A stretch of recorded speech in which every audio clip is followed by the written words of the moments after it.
ഞാനിവിടെ വരുന്നതിന് തൊട്ട് മുമ്പ് AICC മുൻ അംഗം സിമി റോസ്ബെൽ ന്യൂസ് 18 നടത്തിയിട്ടുള്ള ചാനൽ അഭിമുഖത്തെ കൃത്യമായിട്ട് കേൾക്കുകയുണ്ടായി.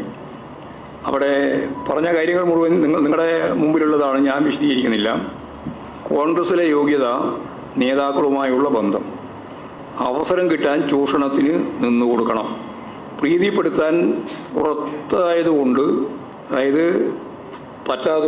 പ്രീതിപ്പെടുത്താൻ പറ്റാത്തതുകൊണ്ട് പ്രതിപക്ഷ നേതാവിൻ്റെ ഗുഡ് ബുക്കിൽ ഇടം കിട്ടിയില്ല.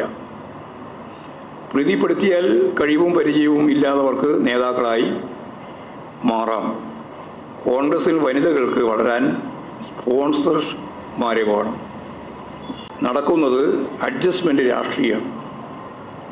കോൺഗ്രസിൽ പ്രായമായ സ്ത്രീകളെ പരിഹസിക്കുന്നു.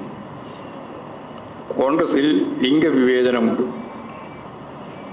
സിനിമയിലെ പോലെ കോൺഗ്രസിലും പവർ ഗ്രൂപ്പുണ്ട്. അപ്പോൾ ഈ പദം എവിടുന്നാണ് കിട്ടിയതെന്ന് ഞാൻ അന്വേഷിച്ച് നോക്കിയപ്പോഴാണ് എനിക്ക് കൃത്യമായി മനസ്സിലായത്. ഇവരുടെ ഇടയിൽ തന്നെ നടത്തുന്ന ഒരു പ്രധാനപ്പെട്ട ചർച്ചയാണ് ഈ പവർ ഗ്രൂപ്പ്.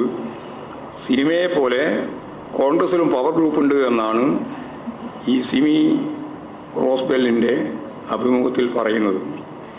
വിവേചനം നടപ്പിലാക്കുന്നത് പവർ ഗ്രൂപ്പാണ്. അവസാനത്താണ് ഏറ്റവും പ്രധാനപ്പെട്ട കാര്യം. പവർ ഗ്രൂപ്പിൽ പ്രതിപക്ഷ നേതാവും ഉണ്ട്. അപ്പോൾ ഈ പവർ ഗ്രൂപ്പ് എങ്ങനെയാണ് CPM-ൻ്റെ ഭാഗമായിട്ട് ആരോപിക്കപ്പെടുന്നത് എന്നത് VD സതീശൻ തന്നെ ഈ ഇൻ്റർവ്യൂ ഒന്ന് കണ്ടതിന് ശേഷം വിശദീകരിക്കേണ്ടതുണ്ട് എന്നാണ് അത് സംബന്ധിച്ച് പറയാനുള്ള കാര്യം.